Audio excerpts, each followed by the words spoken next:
slow up, no, I don't take shit. I got no love for the fakeness. If you wanna play tough and wanna hate this, I'll always show up.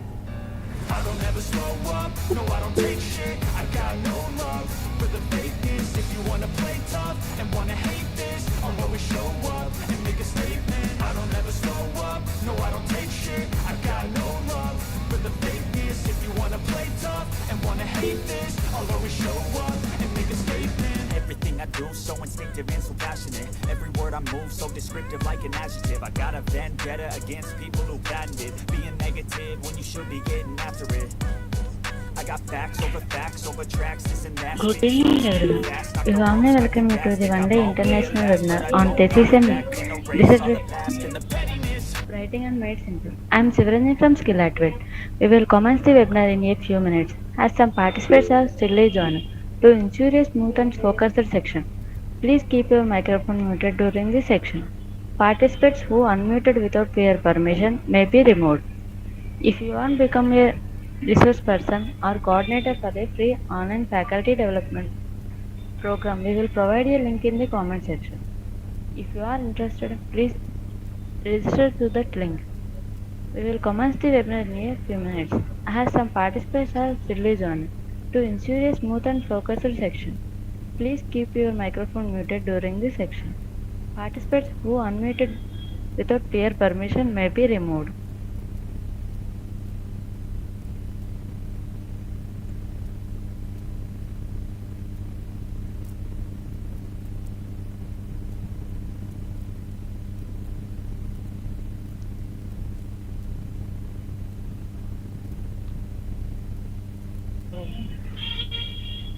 Good evening, everyone. We warmly welcome you to the one-day free international webinar on thesis and dissertation writing made simple. I am Sivaranjan from Skill Activate. We will commence the webinar in a few minutes as some participants are still joining. To ensure a smooth and focused section, please keep your microphone muted during this section. Participants who unmuted without prior permission may be removed. If you want to become a resource person or coordinator for a free online faculty development program, we will provide a link in the comment section. If you are interested, please register through that link.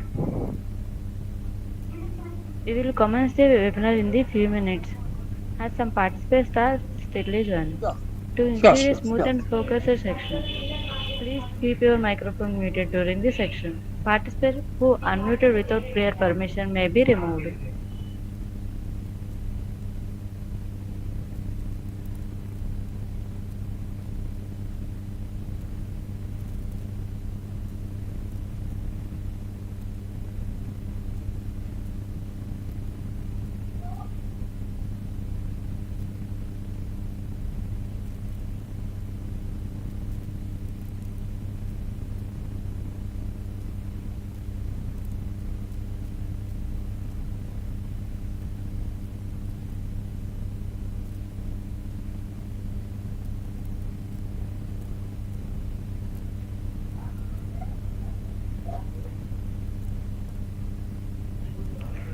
Good evening, everyone.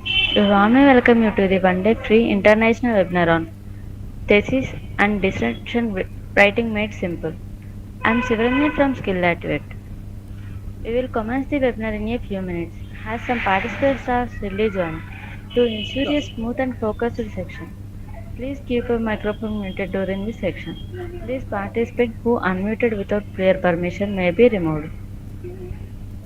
If you want to become a resource person or coordinator for a free online faculty development program, we will provide a link in the comment section. If you are interested, please register through that link. We will commence the webinar in a few minutes as some participants are still joining. To ensure a smooth and focused section, please keep your microphone muted during the section. Participants who unmuted without prior permission may be removed.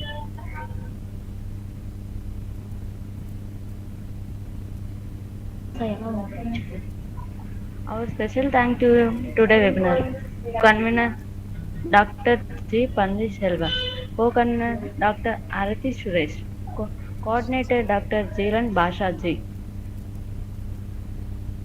Thank you all for your exponential efforts and continuously support to planning and execution this section successfully.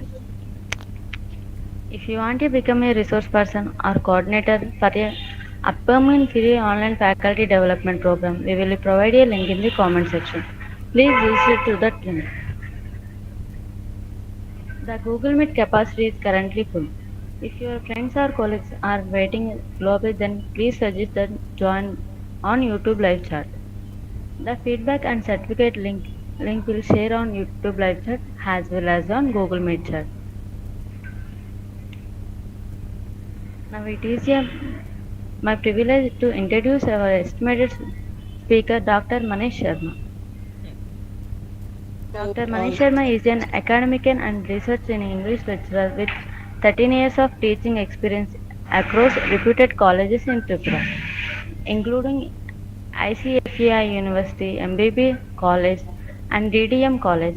He holds a PhD in English from ICFEI University, Tripura, an MA in English for Tripura University, and a BA in English from MBB College. His academic specialization includes British and Indian English literature, literary theory, postcolonial studies, cultural studies, and median discovery. He has published research papers in Scopus Index journals and contribution chapter in edited books. Dr. Sharma has presented papers in several national and international conferences, including events organized by JNU, IIT Indore, and Amity University, among others.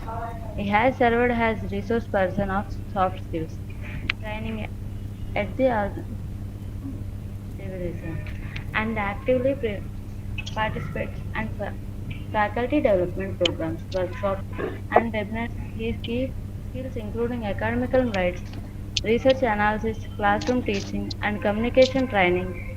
He is fluent in English, Bengali, and Hindi, and currently based on Agartala, Tripura, and India. It is over to you, sir. thank you, madam, for introducing me. So, am I audible properly? Yes, sir. Oh, okay, fine, fine. And dear participants and organizers, entire team, I, from my heart, I am giving thanks to all of you, and it's an honor for me to be invited by such a reputed organization, and also my dear participants, academicians, research scholars, respected faculty members, those who have joined here. My sincere gratitude to all of you for attending this session. And because of technical reasons, my video is off, but once the session is over, then definitely I will keep on my video and I will try to answer my best to all of your queries and doubts. So, with all of your permission and with organizers' consent, I am beginning today's topic. The session is actually title is called Thesis and Dissertation Writing Made Simple. Under this segment, today I have been invited to talk on some key topics, and the topics are there, which you all can see in your screen. These are very key topics. Writing a thesis, preparing a dissertation, we all the academicians we have to face this thing. We know being an academician, thesis, PhD, paper, publication, these are highly important issues. But under this title, thesis and dissertation, some key topics are to be always kept in mind. What are they? Number one, research integrity and plagiarism prevention, authorship and contribution ethics, ethical data collection and reporting, publication ethics and peer review process, intellectual property rights, and academic accountability. These are some key topics on which today I, as a resource person, am going to deliver my lecture. Now, moving on to my introductory slides, you all can see the entire slide is made of 5 chapters. That is chapter 1, research integrity plagiarism prevention, chapter 2, authorship and contributions, chapter 3, ethical data collection and reporting, chapter 4, publication oriented chapter 5, intellectual property rights, and all these issues. Now, on all these five chapters, through this PPT, through the slides, I will try to highlight uh, some basic understandings, basic knowledges. Because of time shortages, I may not cover. Because of time shortages, I may not cover all the like minute issues which are connected to these five areas. But in a very brief way, I will try to summarize all these issues in one single place. So let's move on to chapter one. Okay.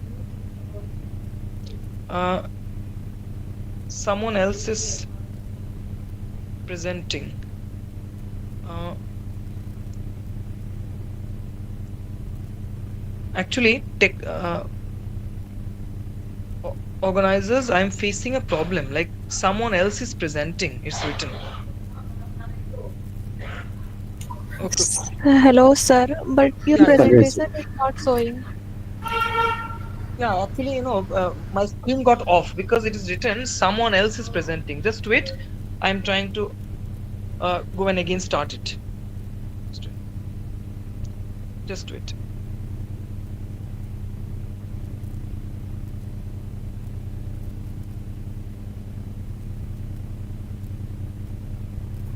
sir. No, please continue. Yeah. Actually, just wait.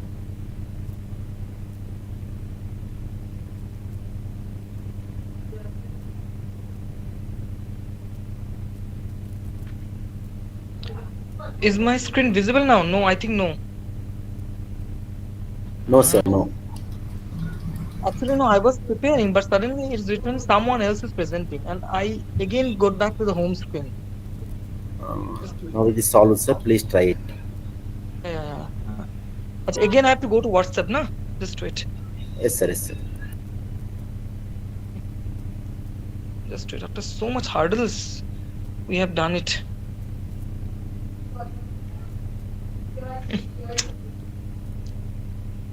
Just wait.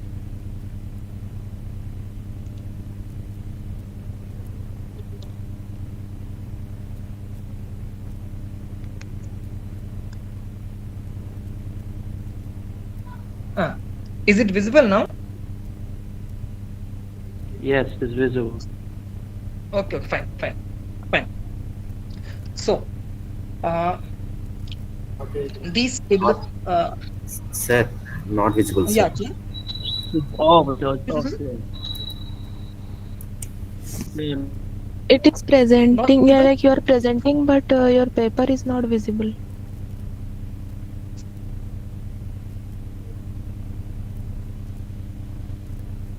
My goodness, just wait. Sir, please try again, sir. Yeah. Just wait.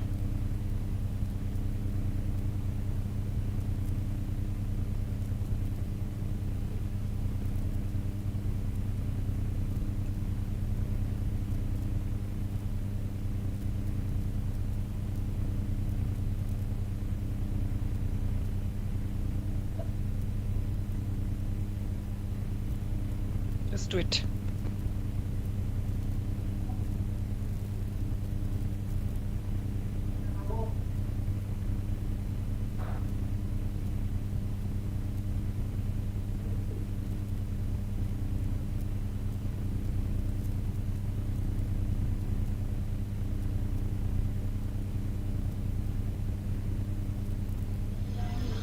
Yes, sir. It is visible. Hello. Visible now? Yes, sir. Yes, Visible? sir. Visible. Okay. So, yeah. So these are the five chapters. Now, coming to chapter one. What does it say? Chapter one: research integrity and plagiarism prevention. First, introduction. Look at the word integrity. Integrity is actually referring to the adherence to ethical principles. In research, whatever the field it may be, integrity always matters. Like maintaining high ethical standards, professional standards. not harming any other object in research. Correct. Now, see, integrity refers to the adherence to ethical principles. It ensures credibility, trustworthiness, and validity of academic work. And the concept protects the academic community from misconduct and promotes a culture of transparency and accountability. What do all the 3 points mean? These 3 points, dear listeners, these three together actually are trying to give us the sense of moral strength in any research, that we should not violate the norms, we should not use plagiarism, we should not copy blindly from others' works, we should not harm any research material, like in case of scientific research, not violating the norms and laws and codes of conduct, everything together. It means research integrity. It might be on humanities, it might be on social sciences, it might be on uh, pragmatic sciences, physics, chemistry, biology, everywhere this integrity, honesty, these principles are to be maintained. Now, core principles of research integrity. We all are aware as researchers, as academicians. Number one, honesty. Means what? Truthful reporting of methods, data, results, and interpretations. For example, in any thesis, whenever as an academician we prepare a thesis, we have to present our methods, our methodology, ways of collecting data, results, and their interpretations. For everything, there should be a strict honesty, not using a huge number of, like in today's term, AI generated terms, not copying some others' research terms blindly in our project, everything. Then comes accuracy, appropriate use of data and methodologies. Accuracy sometimes for social and like literary research, in case of grammar also, like when writing a research paper or thesis, grammatical accuracy is also a prominent factor. So honesty, accuracy, presenting the data accurately, not like manipulating, not violating the norms. These are meant here: honesty, accuracy, objectivity. It means minimizing biases in data collection and analysis. Means what? The researcher should not be like deeply subjective towards the data. Example, for example, like collecting data from a particular group of people on which the researcher is doing a research on literacy and non-literacy. Now, in case of like collecting the data, the researcher might get obsessed with the particular community where he belongs to or she belongs to. So this type of things create bias in our research. Like we are biased towards a particular type, towards a particular community, particular thing in research. This should not be done in research. We have to maintain objectivity. As T.S. Eliot in his English criticism said, objective correlative. Poetry is objective. Like I am creating the poem, no doubt, but objectively. I am not attached to the emotion. So, in such kind of way, honesty, accuracy, objectivity, transparency, open sharing of methods, protocols, and conflicts of interest. Transparency, very important in our today's research.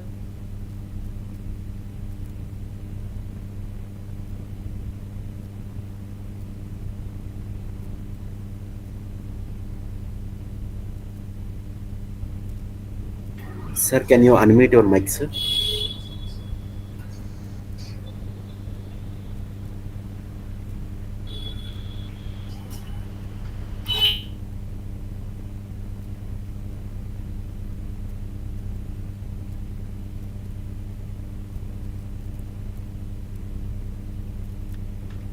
Okay, now is it audible? Yes, sir. It is audible. Oh, I've been facing lots of technical issues. Just wait.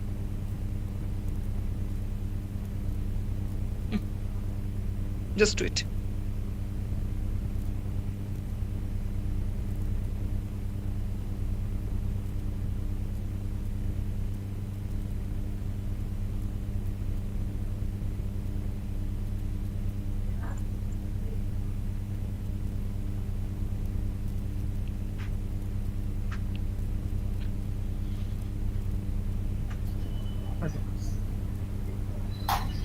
Is it visible now? Yes, sir. It is visible. Okay, okay, okay, okay. Okay, sir. Now see, honesty, accuracy, objectivity, transparency, accountability, respect, ethical treatment of participants, communities, and scholarly sources. Now, just see, these are the core principles of research integrity. Just I mentioned honesty, accuracy, objectivity, transparency, accountability. If all these issues are maintained in any research paper, also, it might be a 5-page research paper, it might be a 7-page research paper, 3-page research paper, or a thesis of 200 pages, applies same.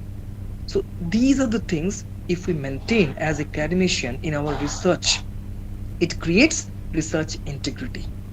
So moving towards the next slides. Forms of research misconduct, understanding plagiarism, types of plagiarism. Now see, look at the term misconduct, research misconduct. It's a very significant term in today's like digital world, where any data can be manipulated. Before the arrival of such softwares like Turnitin, which catches plagiarism, okay, before the arrival of such softwares, it was very easy to manipulate any data. Nowadays, it's been tough to manipulate data because several softwares are there which can easily detect manipulation. Still, there are several ways to escape these devices also, these softwares also. So any researcher can do misconduct, can create misconduct. How? By these few things. Number one, fabrication. It means what? Inventing data that never occurred. Am I audible now? Yes, sir. Yes, sir. Okay, fine. Thank you. Fine. Now see, inventing data results that never occurred. Fabrication means what? Like something which was not there at all. The researcher is creating the data for the research. It's called fabricated presentation. Then falsification means what? Manipulating or altering data, images, or processes. Sometimes a real data, real fact is being manipulated for the sake of the like thesis submission hurry. Sometimes in the last moment, the researcher might make a mistake. Like in so much hurry, the researcher can submit the thesis with manipulating false datas. And if these happen, it can be considered, or it must be considered as an act of research misconduct. Then plagiarism. Okay, a very common word, plagiarism. We all know. As researcher, அவன யூனிவர்ஸ்ல ஆயிடுச்சு நம்ம போயிட்டு ஒரு 5 நிமிஷம் wait பண்றான் அதை சொல்லிட்டேன் 4 மணிக்குல as researcher, we all are aware of the term plagiarism. It means what? Using others' ideas or words without proper acknowledgement. For example, the word plagiarism. It has come from the Latin word plagiarius, which means kidnapping, to kidnap something. So look at the concept, kidnapping something without prior consent. Someone has written a book and I have read his or her book. Some portions I loved so well, and from those portions I copied his own writings and I put those writings in my own book, showing that it's my own writing. I have written those lines. See, this is plagiarism. Something which is yours, I'm taking, I'm kidnapping, and I'm claiming that it's mine without giving you the credit. That is yours. That's plagiarism.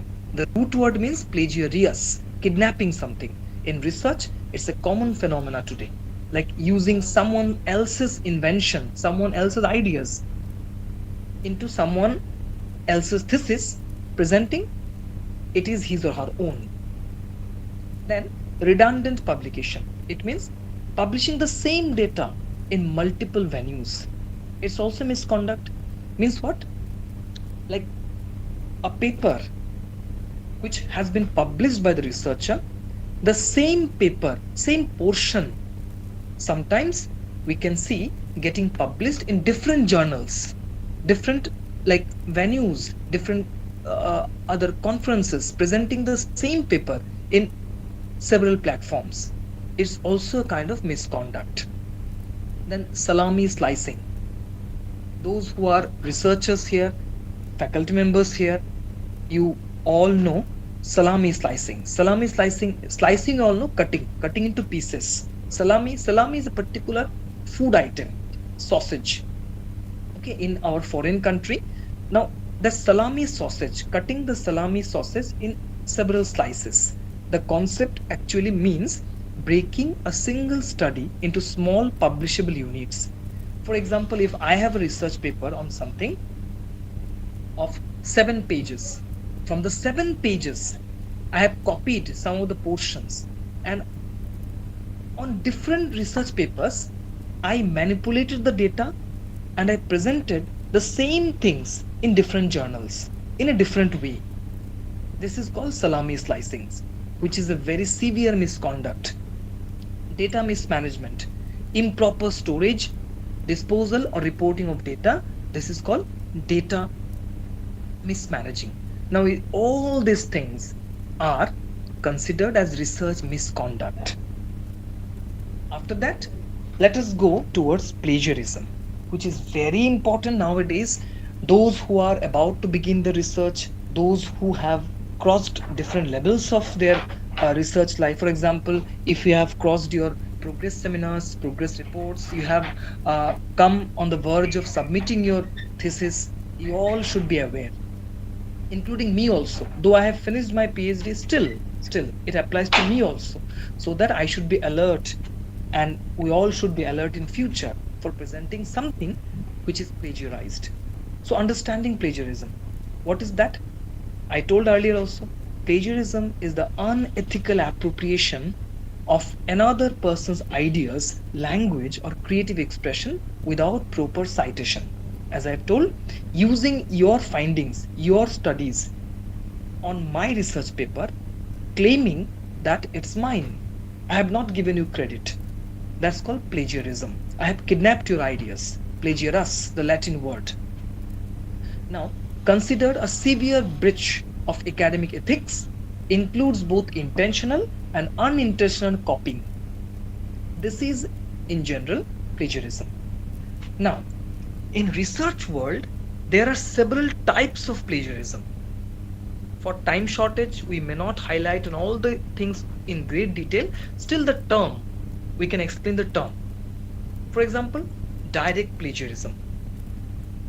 It's direct, copying without citation. Simply I'm copying without simply not aware, without being not simply aware about the fact whom I am copying. I'm simply copying. Then patchwork plagiarism, replacing words but keeping structure. Means what? Someone else is writing. Example, someone has written like, this paper tries to understand, and I am writing, this research paper focuses to. Look at the language structure. I am simply replacing certain words, but structure is same. He wrote this paper, I used this research paper. So that type of plagiarism is called patchwork plagiarism. Then paraphrasing plagiarism, poorly paraphrased ideas without credit. Someone has written a paragraph, a poem, whatever, any research data, and I am presenting in a poorly paraphrased way. So I simply made a summarized version, okay, and it's very poor. Directly I am copying his ideas, simply I have arranged in a different way. That's also plagiarism. Self-plagiarism. What is this? Reusing one's own previous work without citation. Now, someone might ask, sir, self-plagiarism, ये भी क्या होता है? Is it possible? Actually, it's possible. And we might think that there is no harm of copying our own ideas. But in research world and academics, it also matters. Like if we plagiarize our own idea without giving credit to our own selves, it also creates problem. For example, in any research paper, which just for example, I have written a research paper and I have published the research paper on a reputed journal like Journal of Cultural Studies. Okay, fine. It's my own research paper. From the same research paper, I have prepared another research paper and I published in a different journal, but using the same ideas, same methodology, same like body, presenting in a different research paper, just like salami slicing. So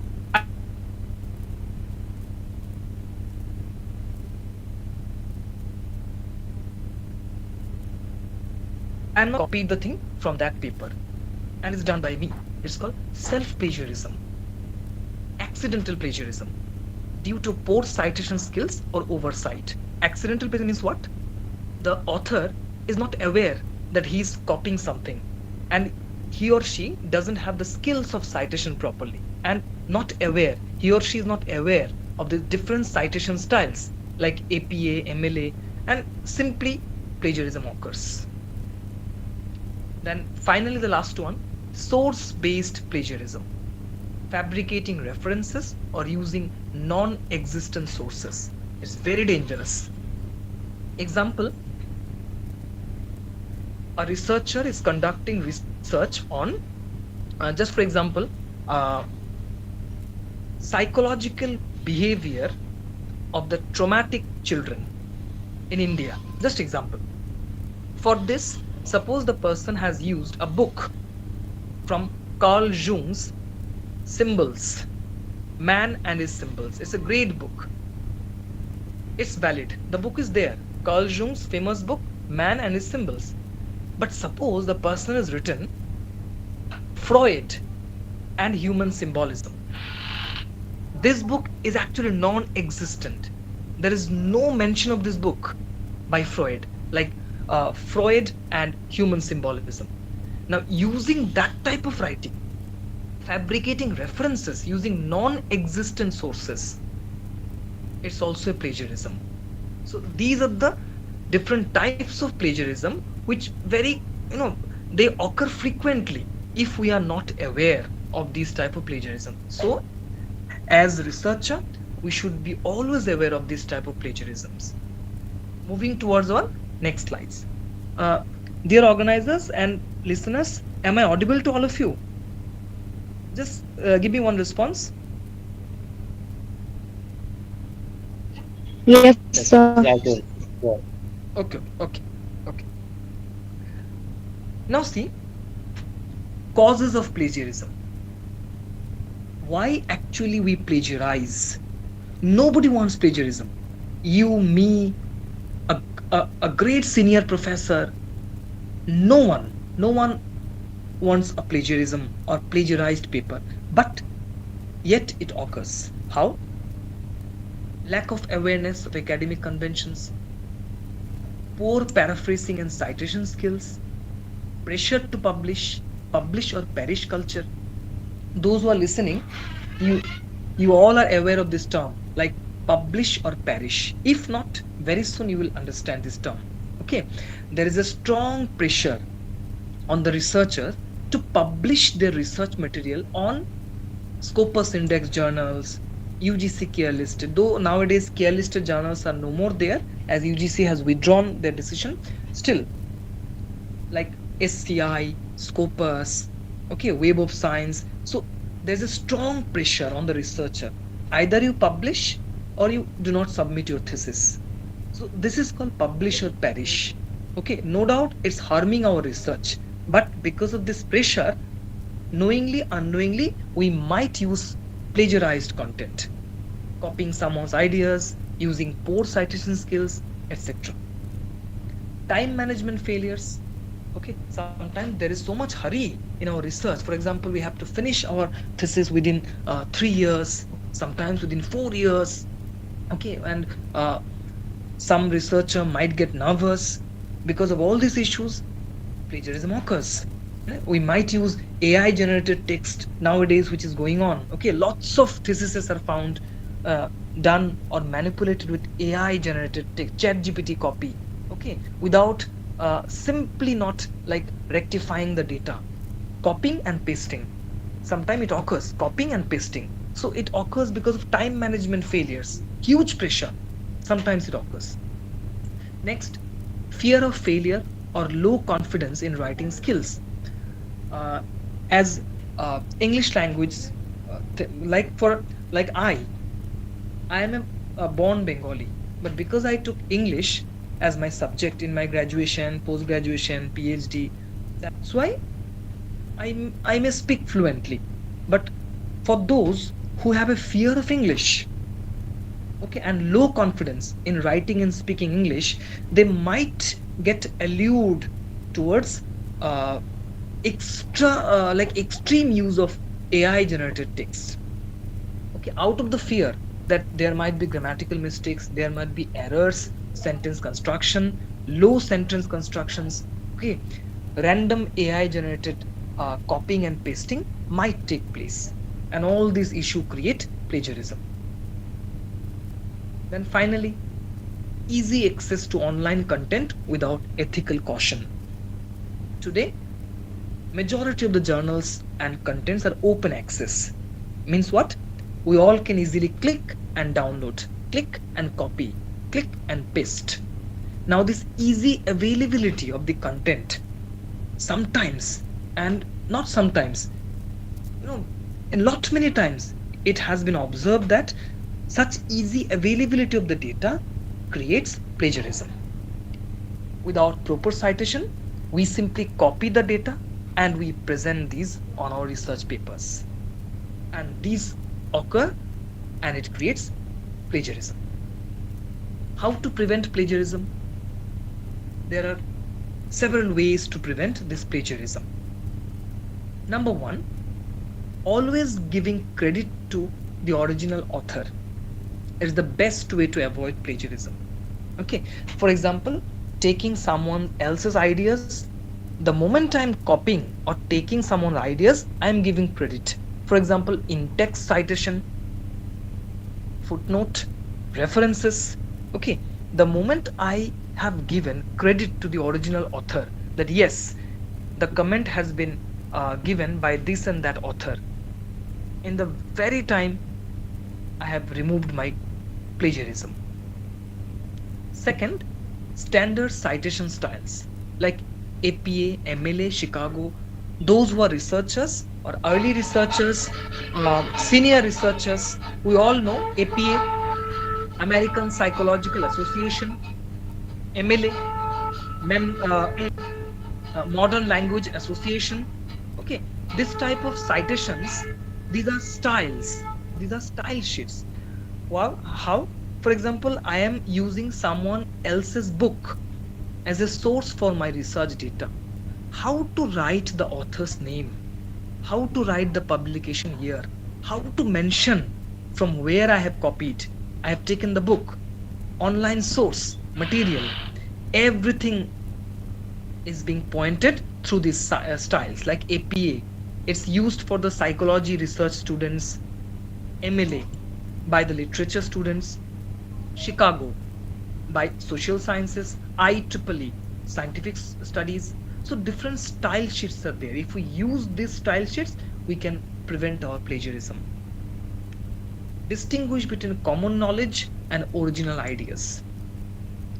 The moment I, as a researcher, I have stepped on my research paper or my thesis, I have to be very sure that originality is the hallmark of research.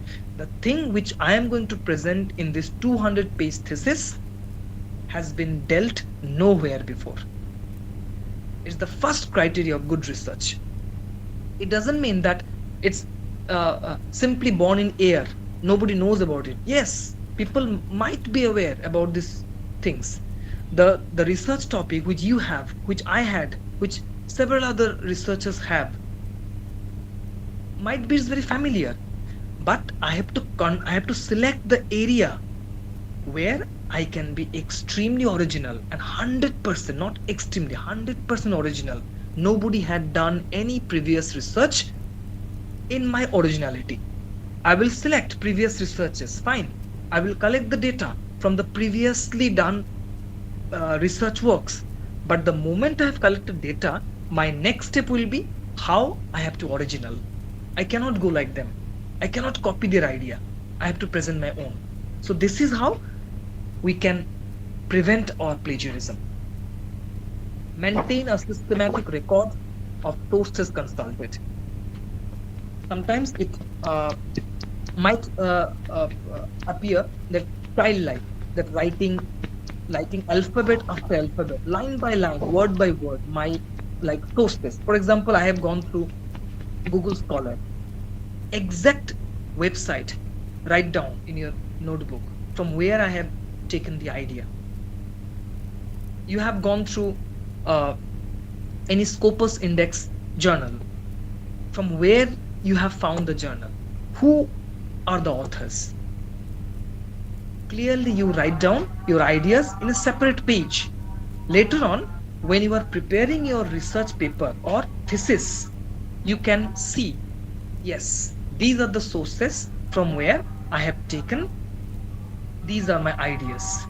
So this is how we can prevent plagiarism. Now paraphrasing, very common factor. As I have told, paraphrasing means what? Rewriting something which is not at all original. Okay, someone has written something, I am rewriting something. It's also a plagiarism. So improper paraphrasing, the moment I can understand, the moment I know how to paraphrase something, I can remove my plagiarism. Improper paraphrasing क्या होता है? Like changing a few words from the original text. Structure remains unchanged. As I've told, only few words I have removed. Idhar udhar. Poor paraphrasing, hence it's plagiarized. Uses new sentence structures. It's also like a form of plagiarism. Same thing. I am just using in a different sentence structure. Example I have told, like such examples. The researcher is trying to highlight, and I have written the researcher is preparing to highlight. Same thing. So new sentence structures, but ultimately telling the same thing. Now proper paraphrasing. It shows understanding, not copying.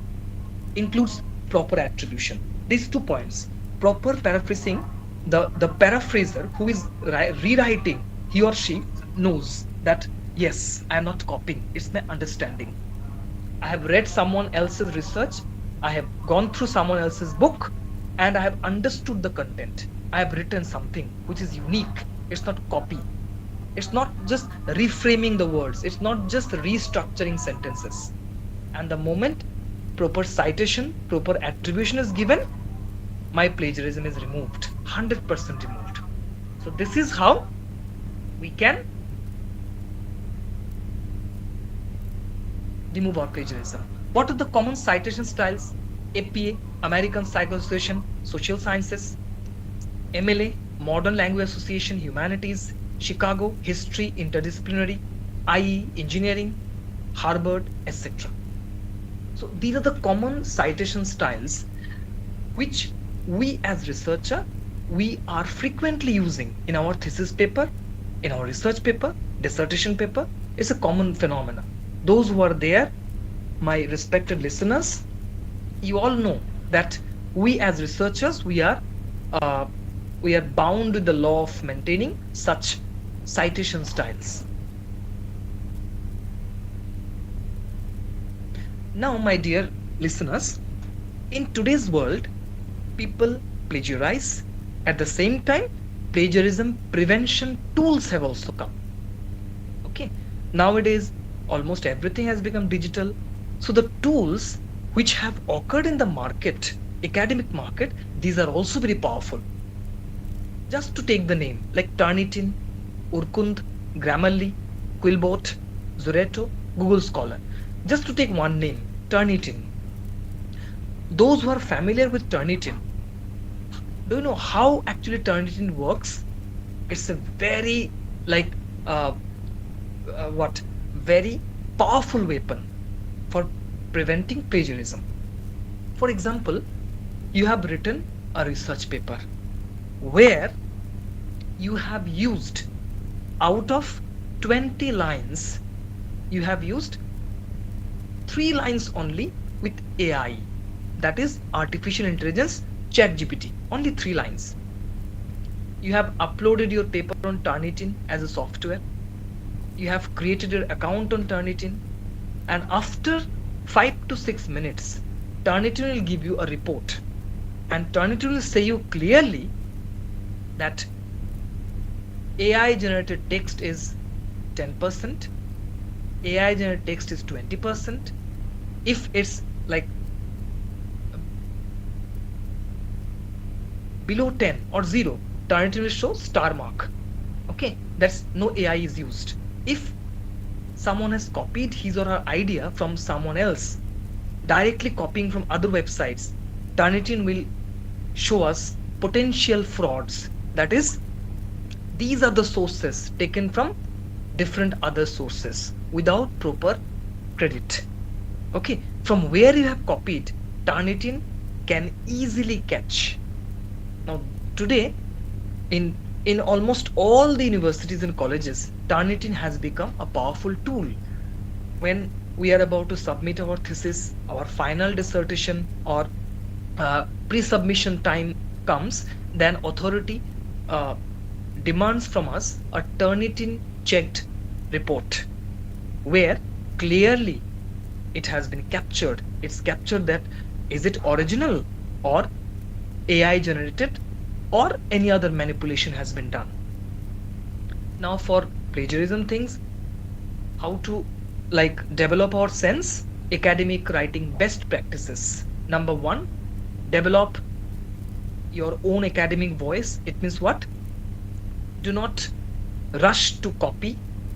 Do not take someone else's ideas. Use your own idea. Whatever intelligentsia we have to believe in our own academic mindset that yes, I do not need to depend on someone else's ideas.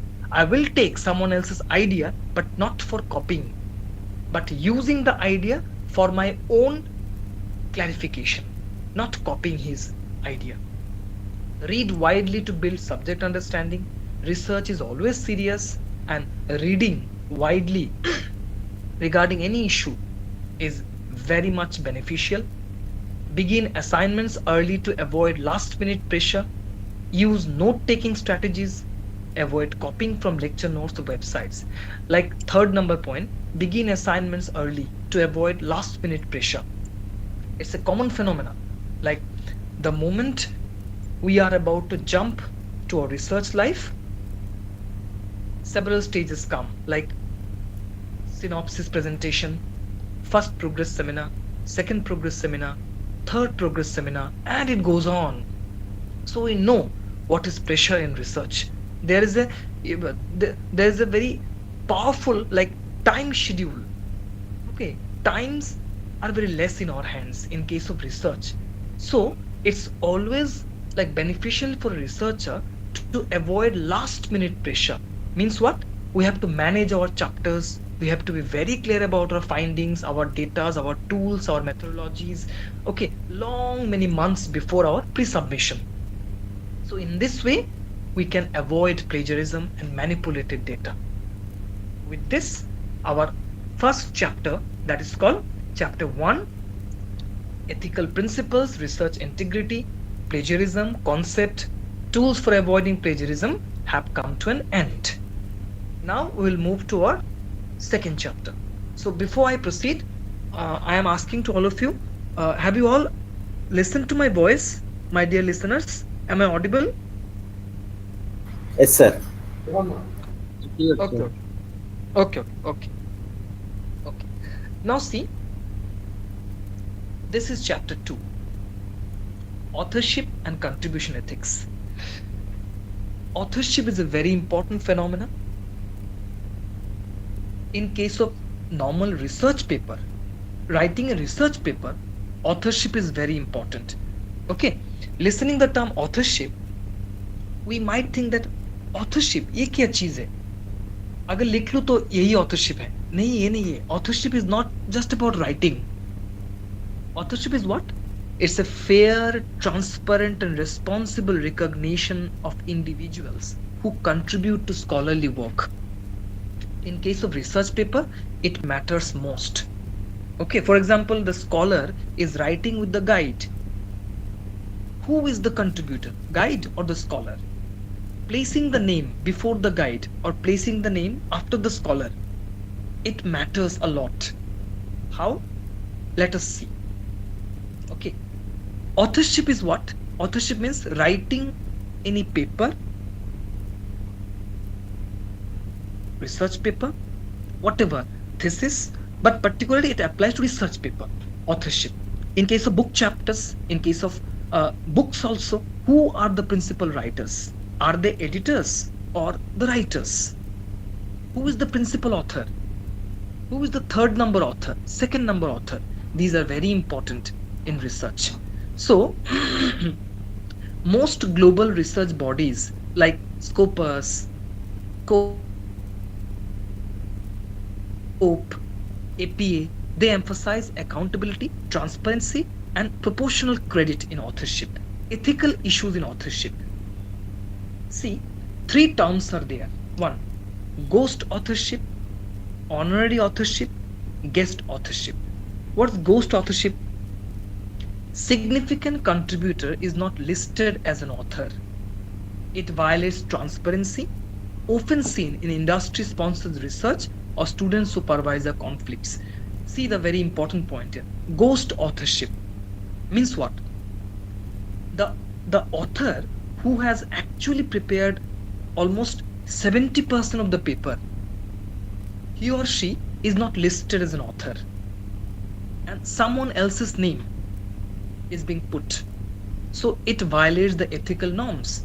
So this type of authorship is called ghost authorship. Then honorary authorship. Individuals included without meeting criteria, that is senior faculty, institutional heads, it undermines integrity and fairness. It means what? Like you have hired someone or invited someone to write a paper for your own journal. Okay, but the editors, they are not giving credit, due credit to the author, not mentioning he is a senior faculty or any kind of institutional designation. These are not mentioned. This type of authorship, if occurred, these are called honorary authorship, but if not properly managed, it creates ethical issues. Then guest authorships, adding famous names to increase chances of publication, ethically unacceptable. Mispresents contribution is very a common phenomenon. Sometimes the early researchers, early career researchers who have not written a single research paper, sometimes they're advised like you talk to someone very special or talk to someone very famous in the field of academics, you collaborate with the person and you jointly write a paper. What's the purpose of this thing? The purpose is simply highlighting your own research with the help of someone else, and that someone else actually has no relation with you, and the someone else will not contribute to your research. He or she has simply been called for your service. That type of thing is very unethical. As it says, adding famous names to increase chances of publication. The moment you add the person's name, the journals, they might assume you that, oh, you have written a paper with that person, he's a very famous person, so let us publish your paper. That type of thing. So these are the strong ethical issues in research: ghost authorship, honorary authorship, guest authorship. Moving on to next slides. Best practices for determining authorship. There are several steps. by which we can maintain strong ethics before beginning research. Means before beginning any paper or before jumping onto any research data, everything, like discuss and document authorship criteria and expected contributions. Example, for example, I as a researcher, suppose I have just stepped to my previous sorry, not previous, my first year of research. I as a fresh research scholar, now I have found my colleague in the same field. I want to write a paper with that person. Then I will go to the person, I will approach the person, and it's not for promotion, not for highlighting, but what? It's authorship criteria. I will talk to the person that I want to write a paper with you because you have expertise in the field. Not that you are famous, but you have expertise. You can like present the data into a well structured manner which will help me as a researcher to highlight some issues. So let us join and collaborate. So before beginning research, that type of thing if occurs, it's very good. Prepare an authorship agreement outlining order and responsibilities. In today's world, it's always better to document everything. For example, if we write clearly what are we about to do in our paper, are you the first author? Am I the second author? Or am I the first author? Or you are the second author? Let us write this in a clear agreement paper so that no conflicts arise in future. During the research, once me with any other person or the authors start preparing the research paper, they have to maintain regular communication regarding evolving roles, data ownership, draft responsibilities. Evolving role means what are they going to contribute? Are the researchers working in the same way? Who is the lead roller? Who is the lead role taker? Who is leading? Who is preparing the data? Okay, who is the owner of the data? First author, second author, etc. All these things have to be kept in mind during the research. Finally, at the manuscript stage, when the paper is done, paper is in the manuscript format, almost it's going to be published and it has been accepted for publication, then we should confirm the final authorship order, ensure all authors contributions, one research paper. So in a sequence, who is the first author, who is the second author, who is the third author? These have to be presented with the consent of all the three authors. This is how we can best practice for determining our authorship criteria. Then goes to next slide. Order of authorships. In any research paper, we see the common phenomena. What are they? First author, second or middle author, corresponding author, last author. Who is the first author? Primary contributor, major intellectual work. Now, how to decide to be a first author? It depends on your work. It simply depends on the work. Like who has contributed most in the paper. So he or she will assume the role of the first author. Second or middle author, specific but smaller contributions. Okay, smaller. Maybe the second author has like designed the diagrams, prepared the serialized version of the data, okay, produce some important informations, but ultimately the first author has done everything properly, like methodology, methods, everything have been prepared by the first author. So this is how first author, second author, they collaborate. Corresponding author, it means what? This author handles communication with journal, responsible for data integrity. Now, corresponding author means any journal will contact to someone, the author who will be answering to the journal. For example, the journal is accepting a research paper and journal has queries regarding certain data. So in the research paper, if it's mentioned that who is the corresponding author, then that corresponding author will communicate with the journal authorities, creating as a middleman. And finally, the last author, who is often the senior researcher, principal investigator, especially in sciences. Okay, but in our today's research paper, we generally give first author, second author. Generally, every research paper is made of primarily two authors. Very rarely, sometimes you go to a third, fourth, even five collaborating together. So it's a common phenomena that in majority of the research paper, you will see that first author and second author. So this is how we maintain the order of authorship and ethical principle. Order should reflect actual contributions. So this is how we can maintain order of authorship, and there should be certain responsibilities on the part of authors too. For example, academic responsibility, ethical responsibility, professional responsibility. What is academic responsibility? Ensuring accuracy and originality, integrity in research methods, reporting, citations, everything. Ethical responsibility, respecting confidentiality of participants, declare conflicts of interest. What is conflict of interest, my listeners? It's a very a fundamental term for our today's research world. Conflicts of interest is actually like it's a very significant term which occurs in any research. Like you have doubts, you have your claims on your finding, like some research findings where you have your own share, a situation in which the concerns or aims of two different parties are like not similar. Example, a situation in which a person is in a position to derive personal benefit from actions or decisions made in the research paper.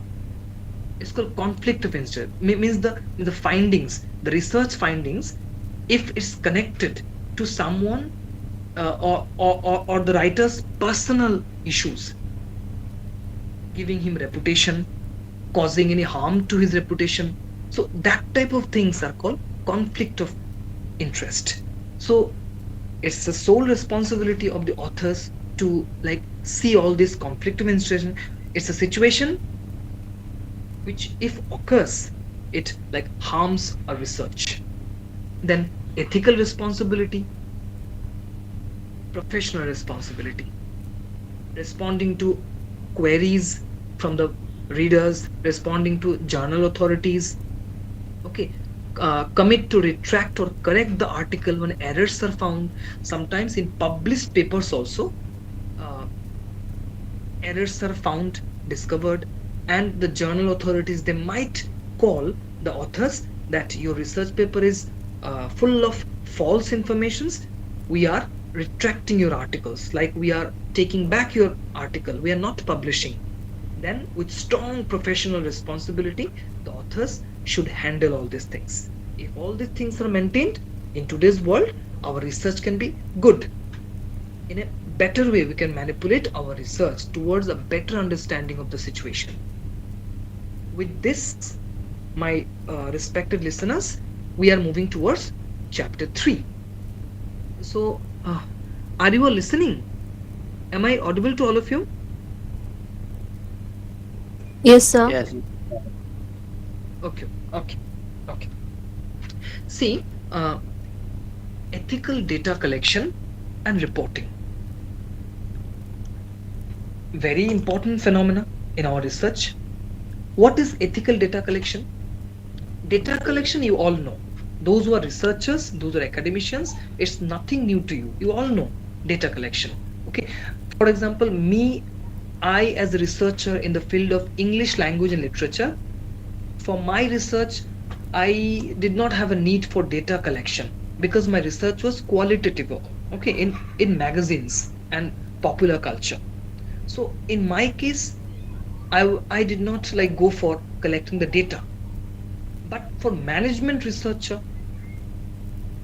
research in commerce, research in like economics, micro, macro. So for this, data collection is a very important tool. Now, in case of data collection, there's a term called ethical data collection. Is the process of gathering information through methods that respect the rights, dignity, privacy, and safety of the participants. Okay. Example. Example. Uh, Suppose a research call uh, drug uses with potential threat in the population of Tripura.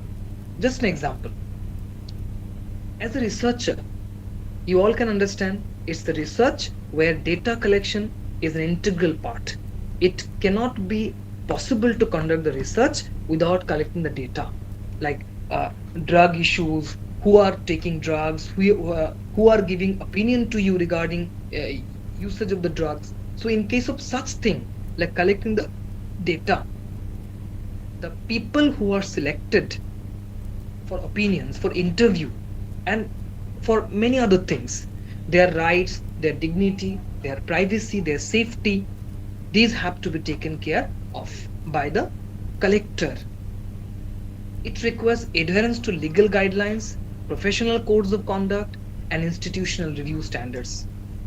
We cannot like harm anyone, we cannot violate the law, we cannot conduct any data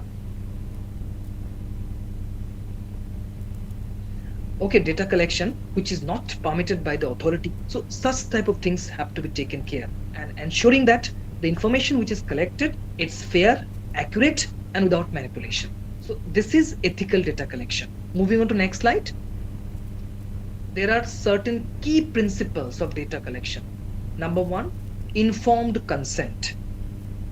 The participants must voluntarily agree after understanding purpose, risk, benefits, and procedures. It means what?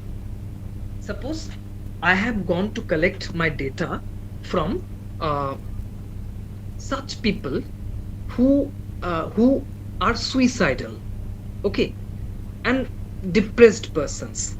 Suppose someone is conducting research on them for the purpose of therapy. Now look at the first thing, informed consent. The researcher must take their consent, that participants are willing to give their opinion. So that type of data collection, that type of informed consent in collecting the data is a key principle in ethical data collection. Voluntary participation. No coercion, pressure, or forced involvement. In this case, nobody is forced to appear for data. It's free. Okay, it's not forced. Voluntary. The participants, they are willing, they are agree to give their own opinion. Confidentiality and anonymity. The identities of the persons or identities of the subjects who are sharing their opinion, who are presenting their interviews, okay, their ideas, the identities of those persons should be kept under control, should be hidden by the researcher and by the authority also. Non-malfeasance. Avoid physical, psychological, social harm. The subjects should be free of all type of harms. Integrity and accuracy should be maintained. Justice and fairness should be taken care of. Ensuring equal treatment and avoid participant exploitation. So these are the key principles of ethical data collection, which will occur to all of you, those who are really going to different fields for collecting data, like field visit, going to a bank for collecting data, okay, going to any hospital, going to any market. So for all these reasons, you have to take care of these key principles of ethical data collection. Then certain methods are there which are called ethical methods of data collection. You all are aware of these things. Those who are researchers, you know. Number one, surveys and questionnaires. Nowadays, my dear friends, in our several WhatsApp group, suppose you are sitting at your home, suddenly someone has shared a link and he or she will write on the top of the link that I am a researcher in this and that field. Okay, for my research paper, for my research. Okay, this is the questionnaire I have prepared. Okay, please fill up the form. Your identity will be uh, uh, hidden. So this is how a questionnaire has been sent to us, and we, as participants, we fill up the questionnaire digitally, and we resend back to the author. So surveys and questionnaires, it's a very important tool and ethical method of data collection. Anyone can prepare questionnaire with like uh, question 1, question 2. Sometimes you may give options also. Okay, like MCQ options in questionnaire. The tick mark which has been given by the like persons,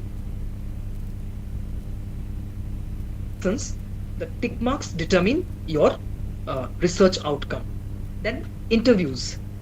For interview, respecting privacy, avoiding biased questions can also be a good ethical method of data collection. We have to go, those who are like about to take interviews as a method of data collection, they can go with an open mind, without any biased question, without harming to anyone's reputation, with interviews, questionnaires, surveys, observations. Observation is also another ethical data collection. Like use overt observation. Means what? The thing or the persons whom you are observing, take their consent. It's a very strong ethical principle. Like the subjects whom I am observing, I am using their consent, as I told earlier. Without their consent, observations should not be done. It's very ethical that I am observing something and the thing and the person is aware. Experiments also a very good method of data collection. Digital data collection must comply with data protection laws, archival data, cite responsibly, respect copyright and permissions. With all these issues, ethical methods of data collection can be considered as complete. Apart from this, there are several other methods also. For researchers, methods have no end, provided that these are bound with the laws of ethics. Now, ethics in online and digital research. Nowadays, research is online, digital research. There are so many archival material in digital fields. Google Scholar is there. Okay, AI sites are there. Google website is there. Different sites are there. Okay, where we have ample like sources. There we have to maintain our ethics in finding our data. How? Avoid unauthorized tracking or extraction of personal data. Obtain consent in online forms. Secure storage systems like encrypted drives, password protection. Explain data usage, sharing policies and retention period. Ensure cyber safety and protect digital identities. So in case of digital data collection also, we have to maintain and keep in mind all these issues. Like we must not be like unauthorized tracker of data. We should take consent in online forms. We should secure our storage with the data gathered, and of course the cyber security system. We have to be conscious about cyber safety securities. And these are the ethical issues in data collection. We should not fabricate our data. We should not falsify our data. Plagiarism should be avoided. Mispresentation should be strongly rejected.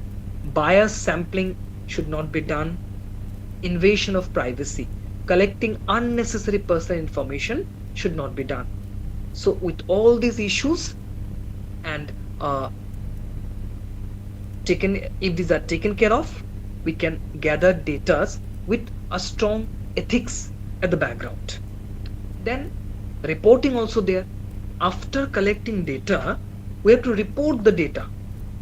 And in case of reporting, there are certain key key principles how to report the data with such key principles like accuracy, objectivity, transparency, completeness, proper citation, reproducibility. Accuracy, as you all know, presenting the data exactly as collected. Objectivity, avoiding personal bias. Transparency, explaining the methodology clearly, limitations and possible errors. Completeness, including all relevant data, not only favorite results. Very important term, like the results and the data which exactly you have produced, which exactly you have in your hands, presenting the and reporting the same thing on your paper. Proper citation, reproducibility. So, avoiding misinterpretation reporting, like presenting data using clear visuals with correct scales, provide context for numbers or percentages, distinguish between correlation and causation, avoid overstating findings or drawing speculative conclusions.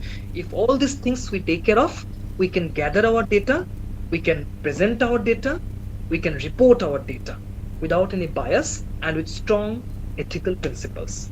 With this, let us move towards chapter 4, and after the chapter 5 then we'll close our session.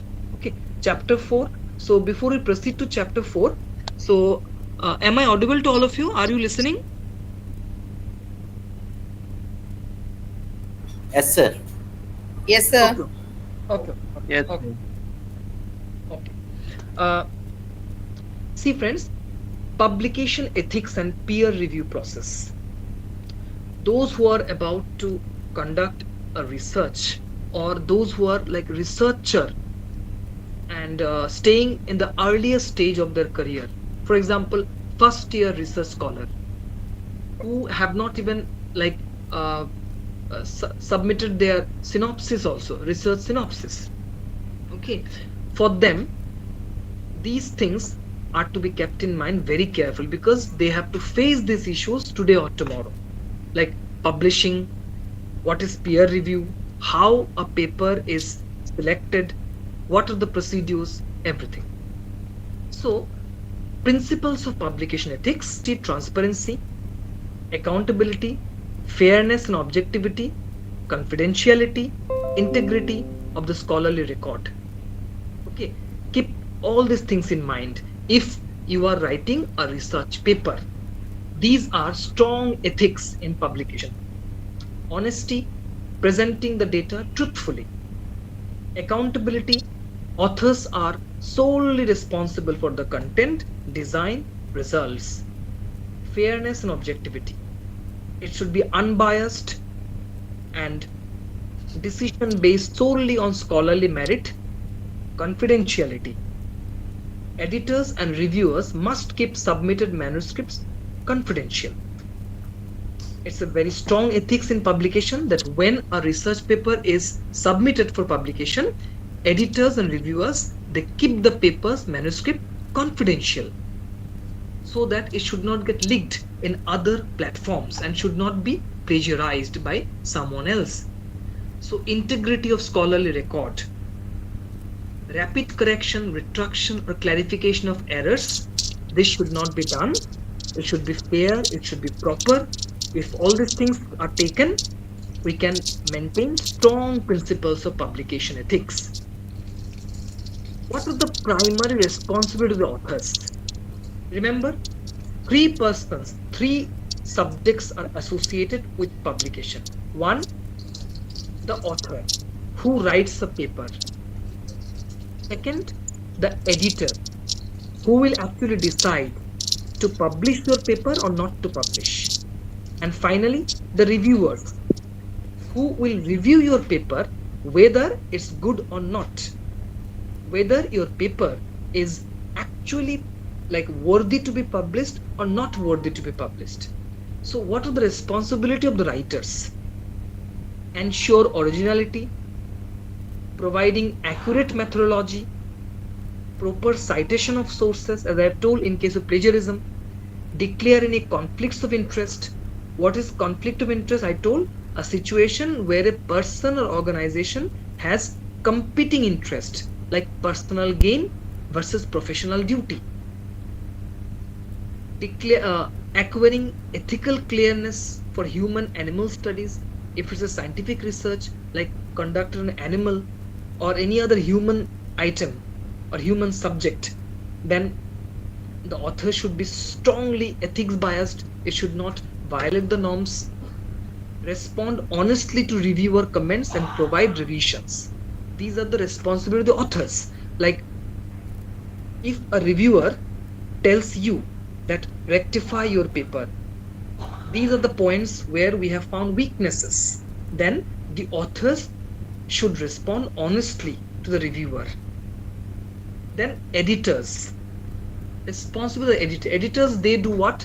They must maintain fair and unbiased editorial decisions, select suitable reviewers with expertise, those who have expertise in the subject. For example, uh, a research scholar from the Department of Commerce and Management, if the person submits a research paper and the reviewer is from sociology background, it's totally injustice to the author. The reviewer should also be based on his own subject from commerce and economics department. So that's why select suitable reviewers with expertise. The editor should always bring suitable reviewers with ample experience and knowledge and expertise. Ensure confidentiality of manuscripts. Manuscripts should be confidential, should not get leaked. Handle allegations of misconduct professionally. Publish corrections, retractions, or expressions of concern when needed. Prevent unethical influence such as coercive citation. All these responsibilities are from the editors. Reviewers do what? Reviewers, they provide objective, constructive, and timely evaluations. They should maintain confidentiality of the manuscript. For example, I have submitted a research paper and the reviewer leaked the research paper in any internet and in website. It's unethical. So the reviewer should maintain confidentiality, declare conflicts of interest, avoid using manuscript material for personal gain. The reviewer should never use the writer's material for his or her own personal research, personal data, personal preparation, everything. The reviewers must evaluate the paper with clarity. Methodology should be taken care of. Ethical compliance should be taken care of. And validity of findings must be judged by the reviewers. On the basis of all these things, a research paper ultimately will be considered for publication. So what are peer review process? Actually, this peer review process is a very common term today. And for any journal, any publication in the field of research, we are aware of the term peer review. Means a group of experts, they will review your paper before getting it finally published. There are several types of peer review: single blind review, double blind review, triple blind review, open peer review, post publication peer review. Now see, those who have an experience to submit your research paper or any conference proceedings or journal publication, you know the term. Like it's written that it's a single blind review, double blind review. What are they? In case of single blind, the identity of the reviewer is hidden. Author's identity is visible. Okay. Who has reviewed your article will never be published, and the author's identity will be given. That's called single blind review. In case of double blind review, both author and reviewer identities are concealed. Nowadays, double blind review is common, that both the author and the reviewer, their identities are not disclosed, it's hidden.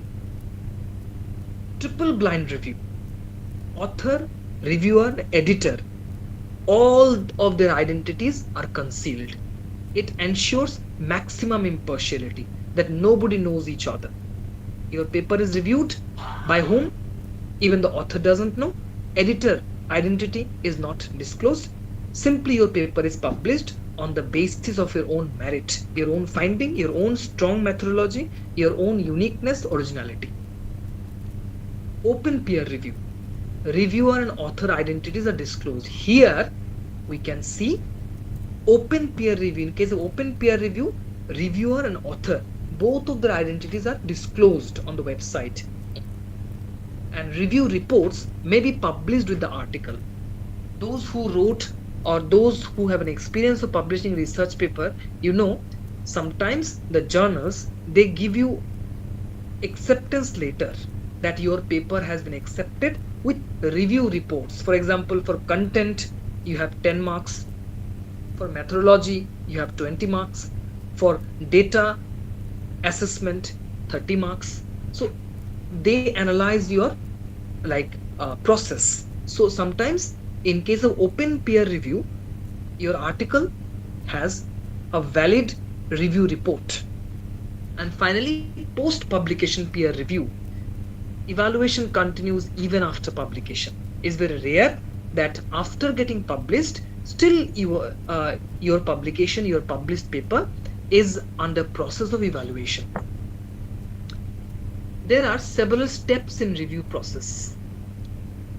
It means what happens to your paper when you submit it online. See, these are the things which happen.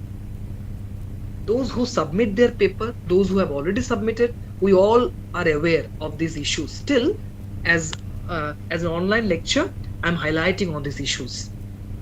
Steps in the peer. Number 1, submission. Is the initial step. Author submits. Initial screening. Editor checks whether it matches with the scope, originality, structure, etc. Reviewer selection. 2-3 experts are selected. Reviewer evaluation. They evaluate your research in this stage. And what do this evaluate? They evaluate these primary things: research design and methodology, results and interpretation, relevance and novelty, ethical compliance, language clarity. And they give us a decision. They give the author a decision. What's the decision? Generally, accept with minor revisions, major revisions, reject. It means what? They have accepted your paper with minor revisions. They will send us back the paper that clarify these things, rectify these things, again resend the paper. These are the minor revisions. With major revisions, they sometimes give us time that you take it, you hold it back with you, and you remodify your paper and send it again. And in case of extreme cases, they simply reject your paper. So these are the decisions coming out from the peer review process.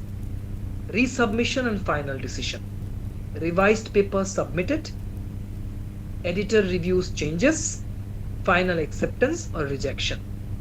In this stage, your paper has its destiny, whether to be published and not. If it's accepted for publication, it goes for typesetting, proofreading, online and print publication. So these are the steps in the process: submission, initial screening, reviewer selection, reviewer's evaluation, decision, resubmission and final decision, publication. And these are the ethical issues in peer review. Biased or unethical reviewer behavior should not be entertained. Breach of confidentiality. Confidentiality should be always maintained. Deliberate delay and slow publication should not be taken into account. Unfair criticism or personal comments should not be done. Using unpublished ideas for personal research should not be done. So these are the ethical issues in peer review. And importance of ethical publication and review: it builds trust in scientific communication, enhances credibility and visibility to researchers, ensures advancement of knowledge through reliable verified findings, protects the academic community from false or harmful data, upholds global standards of scholarship.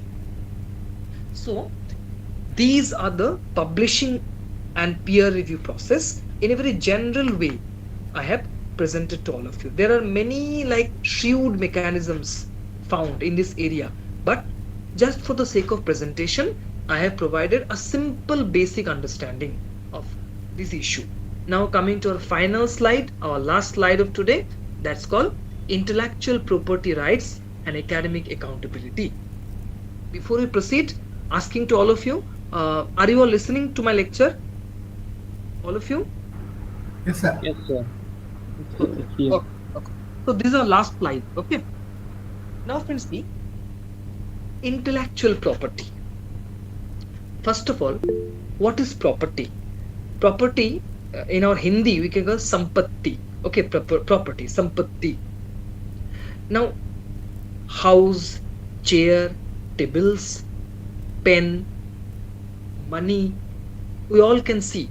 Fine, we can touch it, we can smell it, we can count it. But how can property be intellectual? Here's the trick. Intellectual property, actually, we cannot like touch like normal property. We cannot like bargain with. It's connected to our idea, our research, our emotions, our thinking, our thought processes, our innovation. That's why intellectual. It's a property. Of course, it's a property, but it's intellectual. It derives its power from our mind.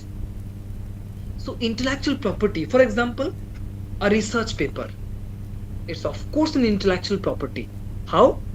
It's produced with the help of our intellect, with the help of our brain power, thought process.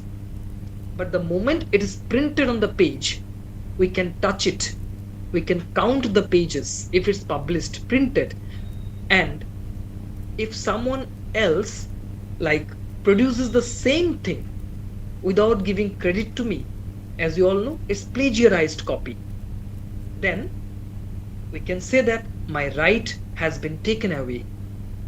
That's called intellectual property rights. There are many laws to protect your intellectual property so that nobody can harm you, nobody can steal your idea, nobody can make a theft of your intelligence.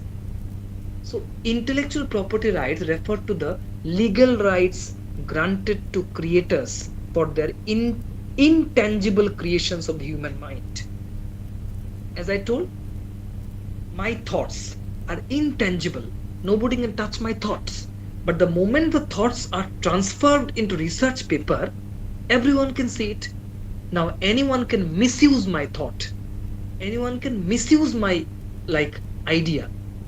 So that it should not occur, there are many laws and regulations which you call intellectual property rights and which is connected to academics. This is our last slide.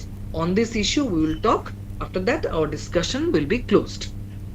Now, intellectual property or IPR, they ensure exclusive ownership, economic benefit and moral recognition for creators. Intellectual property rights plays a crucial role in research, innovation, creative industries and knowledge dissemination. In academic context, intellectual property rights regulates the ethical use of academic materials, research data and scholarly outputs. What are the objectives of this intellectual property rights in academia? Number one, protection of original research and scholarly contributions. Nowadays, my friends, our thesis, our papers are sometimes uploaded on different websites. Especially, you all know the name of Shodh Ganga. Shodh Ganga is a common term. Those who are researchers, academicians, you all know it very well. Shodh Ganga is an archive. Okay, it's the reservoir of our theses, Indian theses. Now, indirectly we can say what? Shodh Ganga is a reservoir of our intelligence. See what I'm telling? It's our intelligence. It's a preserved field where your thoughts, my thoughts, all the thoughts and important ideas, innovations are stored, gathered. Anyone can misuse the idea because with one click your thesis can be taken away. With one click your idea can be used in United States, in Russia, Japan. You might not be aware that sitting in India, your thought has been used in China, anywhere. How to protect for this intellectual property rights? If we are conscious about it, we can feel safe and secured. So it protects our original research. It encourages innovation, creativity, and new discoveries, prevention of plagiarism, unauthorized use and misappropriation. So this IPR or intellectual property rights, it prevents this misuse of academics. Finally, promotion of fair use and respect for authorship. So these are the primary objectives of intellectual property rights in academia. Moving on to next slides. In our India, not India, in entire country, sorry, entire world, there are several types of intellectual property rights. Number one, copyright, patents, trademarks, designs, geographical indications or GIs, trade secret. What are they? For example, copyright. We all know what is a copyright. Copyright is a legal right. Sometimes it's written, sorry, not sometimes, it's written generally, especially on books, printed books, that without the prior consent of the publishers or the author, no part of this book should be produced by any other party, any other company. I just gave one example that without prior consent of the writer, author, or the publisher, no part of this book to be reproduced in any other different cover or different name. So see, what is this? Is copyright. It protects my book, it protects my idea, and if anyone does it intentionally, I can go to court, I can legally file a case against the party, and the court will take care of my book, that yes, this is my idea and the party has taken away that idea from me, used his own. So copyright protects literary, artistic, academic and digital works. It's relevant for books, research papers, presentations, thesis, software, images, videos. What is patents? Patents grant exclusive rights for inventions that are novel and industrially applicable. We all know nowadays research and patent. These are like equally pronounced. Research, patent. Patents are scientific terms which are used to indicate innovative ideas, that any new idea, any new invention, discovery, particularly a scientific field, to protect that inventor's right that yes, I have invented it before anyone. Patent gives us that legal right that I can claim it's my own invention. It's common in science, engineering, technology, pharmaceutical research. Trademarks. Trademark is what? It's a symbol, logo, brand name that distinguishes goods and services. Trademarks, you all know trademarks. It occurs in any type of thing, like biscuit, okay, cold drinks, bottles, cigarettes, anywhere. Trademark is a symbol, logo, which signifies the particular company which has produced, and nobody can misuse that logo in a different way. Designs protects the aesthetic and functional design. Geographical indicator is called GI, protects products associated with specific geographical regions. For example, Darjeeling tea. You might be aware that GI tags, geographical indications. It means what? Suppose I am giving you one example from my own Bengali community. Few years ago, there occurred a controversy that Rasgulla, okay, we Bengalis we call it Rasgulla. Those who know the culture of Bengal, you know Rasgulla. The people of Odisha, they claim that Rasgulla is our own food, ethnic food. But the people of Bengal, they claim that Rasgulla has come from Bengal, not from Odisha. So finally, GI tag, geographical indications. Government of India protected the right of Rasgulla being the product of the Bengalis. and Rasagulla achieved the GI tags or geographical indications. In the same way, Darjeeling tea. Nobody can use Darjeeling tea in a different name from any other region, calling it Darjeeling tea. It's strictly from Darjeeling, Darjeeling tea. That's called GI tags. So these are the rights for intellectual property. Finally, trade secrets, confidential business or research information, algorithms, formulas, etc. So copyright, patent, trademarks, design, geographical indication, trade secrets like formulas. Okay, these are all considered together types of intellectual property rights. Then importance of intellectual property rights in academic research. It ensures ownership of ideas and innovations, as I told. It motivates researchers through monetary and recognition incentives, like what I invented, I am getting benefited by the authorities through my property rights, intellectual property rights. It protects theses, dissertations, publications, research data, facilitates technology transfer, research commercialization, etc. Now, it also strengthens academic credibility and institutional reputation. Now, challenges related to IPR or intellectual property rights in academia. Now, my dear listeners, in our today's world, those who are not aware of this intellectual property rights sometimes get trapped by research misconducts, like using the data in a fabricated way, someone else stealing someone else's idea. If we do not make ourselves aware of this intellectual property rights, we might lose our strength on academics.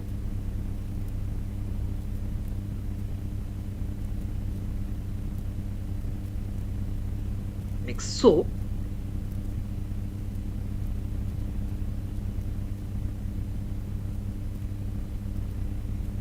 what are the challenges? Lack of awareness among students about, if you're not, ambiguity in ownership when multiple authors or institutions are involved, difficulty in balancing open access with protection and commercialization. It means what? Like ambiguity in ownership. When multiple authors come in a paper, in a journal, whatever, so ambiguity occurs. Who are the principal authors? Who are the second author, third author? If we are not aware of these things, then we cannot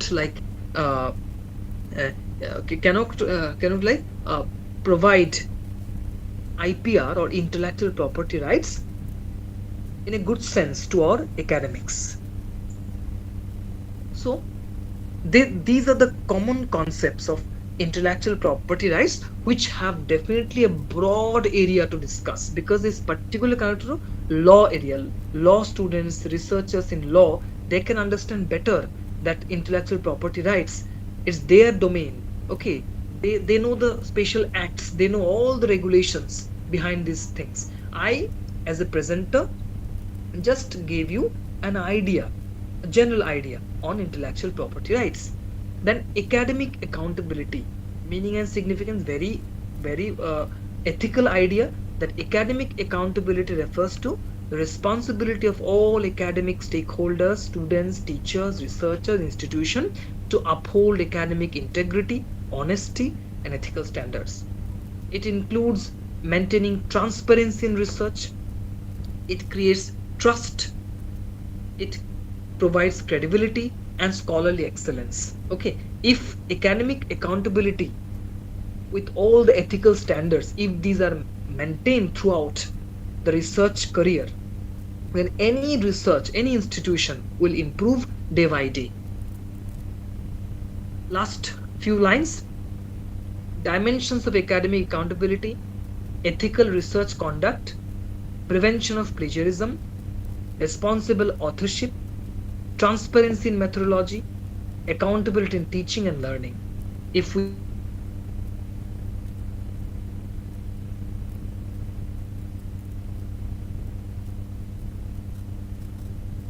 of plagiarism, responsible authorship, giving credit to all contributors, first dimension, academic accountability will be broader, will be strengthened. Finally, relationship between intellectual property rights and academic accountability. They create a framework that prevents plagiarism and academic dishonesty. If intellectual property rights are used properly, then they promote responsible innovation and authorship. If intellectual property rights are maintained throughout, then it encourages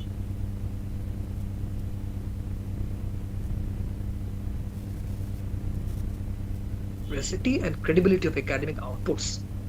Finally, plagiarism, as we all know, last few slides ago also I told it's a violation of intellectual property rights and accountability. If plagiarism is found in any research, any thesis, any dissertation, okay, then uh, it it brings severe academic penalties, cancellation of research work, damage to scholarly reputation, legal implication. And finally, role of academic accountability and this intellectual property rights. This intellectual property rights should be like maintained in any institution. Like they can create separate bodies in any university college which will take care of this intellectual property section by conducting workshops, seminars, and other consciousness programs, training on research ethics, developing policy documents for copyright management, patent filing, authorship guidelines, research misconduct procedures. If all these are taken care of, then any institution can claim for a good research body established in their uh, institution. Best practices for ensuring IPR. What are the best practices? Maintain detailed records of research ideas and drafts, use proper licenses like Creative Commons, open content licenses, conduct originality checks before submission, acknowledge all sources and collaborators, avoid unauthorized copying or sharing of academic materials, engage with institutional IPR support service. If we practice all these things, then intellectual property rights can be implemented. Finally, now last slide, I have written, let's create a culture of originality, fairness, and ethical responsibility essential for meaningful and sustainable knowledge creation. Thank you. Thank you to all. So I've come to the end of my slides. Thank you to all of you. Thank you, sir. Thank you, sir. Thank you, sir. Thank you, sir, for explaining about this some topics like authorship and contribution ethics, ethical data collection reporting. Really very nice. Before we conclude, we would like Very to thank our informative. sponsor, Thank you. Thank you to all of you JVK for Technologies. listening. JVK Technologies offers a publication service including Scopus, SCI, patent, copyright, thesis, and textbooks, etc. For any publication exchange, you are warmly invited to the joint WhatsApp group. Link in this chat box as well as on comment section. Thank you. Thank you to all of you. Do you have any query? Does anyone have a query or any question to ask?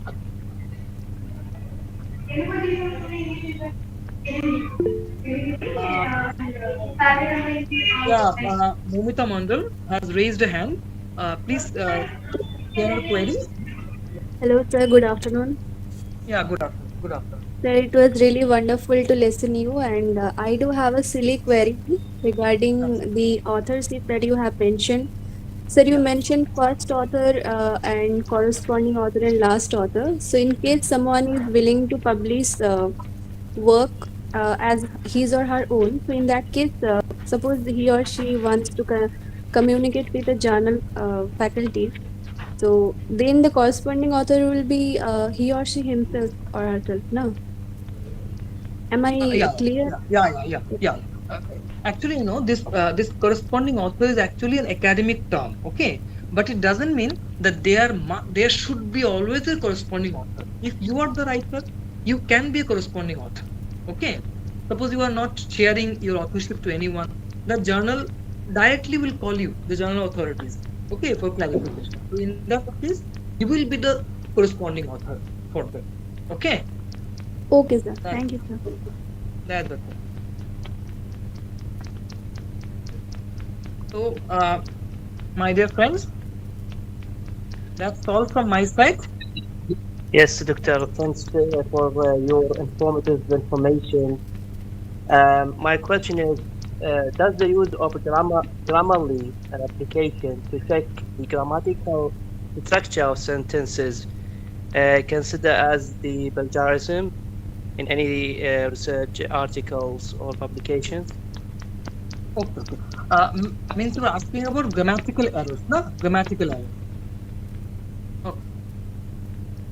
See, If you could clear my question, tell clear, your could question you again. clear my question?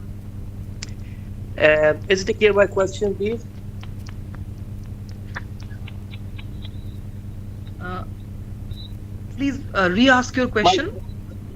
yes. My question is the use of Grammarly to check the grammatical structure of sentences that use in articles or research. Does it consider as a plagiarism in any article, research, or No, no, no, no, no, no, no, no. Actually, no, no, not at all. See, Grammarly will Grammarly will guide you, na, regarding your, like, for example, if you are like wanting to use Grammarly for sentence correction, grammatical errors finding, it will not be considered plagiarism because you are not copying, na. You are not copying any idea from Grammarly. Simply, you are taking the help of a machine, a software which is taking care of your grammar. You are not using any data. You are not providing any extra comment. Suppose you are writing my findings is, which is incorrect. My findings are. So the Grammarly will check. So you can definitely take the help of Grammarly. Okay, if anyone has like doubts in grammatical skills, anything, it doesn't mean that you are uh, plagiarizing something. But in case of AI generated text, for example, you are copying something directly from ChatGPT, one entire para for the sake of grammatical correction, you copy it from ChatGPT. That's a plagiarism. Means not human generated text, it's the AI generated text, which is sometimes which can match with other sources. And ChatGPT, using ChatGPT, Turnitin software might show you that you have used 100% AI or more than 20% AI. But Grammarly, simply if you take the help of like Grammarly for the sake of grammatical correction, error correction, rectification, it will not at all a plagiarism. Okay, clear? yes, thank Doctor. Thanks very much. Okay, okay. Thank you, sir. Thank you. Thank you very much. Very nice. Very informative, sir. Thank you, thank you. You And lecture. my heartiest thanks to the organizers. They have invited me. Okay, so thank you, the organizers, for calling me. In future also, if you want any help from me, from my side in academics, I'll be always ready to help you out. Just you call me, just you send me a message.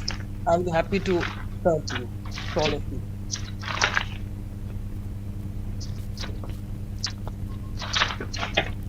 Any phone number, sir? Uh-huh. Phone number. Can you give us your phone number, sir? Yeah. Write down the phone number. You If can. Uh, if mhm. organizer have no objection, we Acha, have do to one be thing. permitted. Acha, do one thing. Later on, you can collect from the organizers my email ID also. Okay? If the organizers contact me, then I will share my email. They have the email ID. Don't worry. If you all want Okay. contact information, definitely they will provide you. Okay? They will provide you. No issues. But both phone and number both. I will we will collect from them. I You can collect the email ID. You can ask the organizers to provide you my Okay. email ID. Through email, definitely I will Okay. contact those who need my advice, my suggestion. Okay? Yes. Right, sir. Thank you, Fine. sir. Thank you. Thank you so much. Sure. Yeah. So, respected organizers, can I leave the session? Thank you, sir, for explaining about the some topics of authorship and contribution ethics, ethical data collection and reporting. Before we conclude, we would like to thank our sponsors, JVK Technologies. JVK Technologies offers a publication service including Scopus, SCI, patent, copyrights, thesis, and textbooks, etc. For any publication essence, you are warmly invited to join the WhatsApp group, like in the chat box as well as in comment section. Sure, sure, sure. You can send me the link in my WhatsApp also. Okay? Thank you. Thank you. We also thank our participants for joining us today. Sure, sure, sure. Thank you to all. So I'm leaving the group. Okay? Request to the organizer, kindly give me number. Can, if it is possible, ma'am, doctor Manish का number चाहिए था.